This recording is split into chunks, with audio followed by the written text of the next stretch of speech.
When the assassin moved to execute his target, his scope was suddenly blocked by a stunning woman. Carl quickly shifted his crosshairs back to the mark, but her allure proved irresistible. He couldn't help stealing another glance. Something felt wrong. He forced himself to focus, steadying his nerves and zeroing in on the task at hand. As the wealthy businessman reappeared in his sights, Carl squeezed the trigger without hesitation. But at that crucial moment, the woman shifted her position, stepping directly into the bullet's path. Carl chambered another round, but security had already spotted him and yanked the curtains shut. With no choice left, he packed up his rifle, wiped the scene clean, and vanished into the night. Carl raced straight to the airport, but just as he was about to board, his phone buzzed. His handler's voice was ice cold. The hit had failed. In this business, failed assassins didn't get second chances. They got eliminated. Now he was likely marked for death by both sides. Carl crushed the phone under his heel to prevent tracking, but it was already too late. A man in dark sunglasses had been shadowing his every move. The moment Carl's plane touched down, he booked a connecting flight. The man in sunglasses did the same. Alarm bells screamed in Carl's head. He immediately changed his booking to the next morning and checked into the airport hotel. That night, Carl rigged a glass against the door handle and positioned a plate by the frame. Makeshift early warning systems. He barely slept, every creak and whisper keeping him on edge. Somehow, he made it through until dawn. After a full day of circuitous routes and false trails, Carl finally arrived home. But the moment he approached his front door, he spotted fresh footprints in the dirt. The pattern was wrong, too methodical for a burglar. This was the calling card of a professional killer. Carl realized with chilling certainty that someone had come to finish him. He crept through the shadows toward his house. Music drifted from inside, but his wife was nowhere to be seen. His blood ran cold as he entered the bedroom. The room was destroyed, furniture overturned, and dark stains splattered across the walls. With trembling fingers, Carl dialed his wife's number. The news hit him like a sledgehammer. She was in the hospital, barely clinging to life. While he'd been running from his own death, a man and woman had broken into their home and buried a knife in her skull. The hunter had become the hunted, and now the game had turned deadly personal. He cracked open the safe and pulled out his secret weapon. After gathering all his gear and grabbing a hat for good measure, he set off into the night. For days, the assassin prowled the streets like a predator, his eyes locked on every passing cab, but none had the color he was hunting for. Through relentless searching day and night, he finally spotted it, a beat-up green taxi that would seal someone's fate. When darkness fell, the killer tracked the green car to its depot. He sweet-talked the security guard into letting him through. But the moment that door swung open, cold steel met the old man's temple.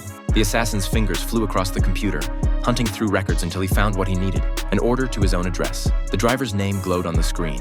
Leo, young and unsuspecting. With calculated precision, he trashed the office, scattering bills across the floor to make it look like a robbery gone wrong. By dawn, he was already positioned on the street, waiting for his prey to clock in. A mop of curly hair caught his attention. Bingo! That had to be Leo. The assassin slipped into character, playing the part of a tourist needing a ride. They hadn't gone 3 blocks before Leo found himself staring down the barrel of a gun from his back seat.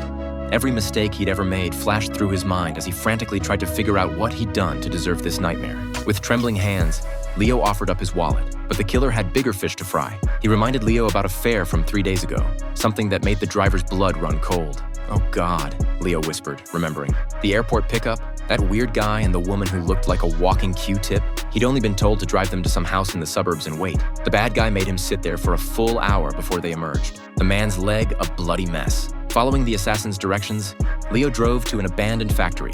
He begged for his life, even offered to walk away and leave the cab behind. But the killer lived by a simple code. Mercy was weakness, and weakness got you killed. One shot, clean and final. The assassin calmly picked up his radio and walked away as if nothing had happened, already shifting into his next identity. Time to pay his boss a visit. He rented a car and drove it to one of his warehouses. He kept 6,000 of them scattered across New Orleans, each one a private armory. After selecting the right tool for the job, he moved to another section and pulled out a box crammed with license plates in every color imaginable. The fake plate snapped onto the car with a satisfying click.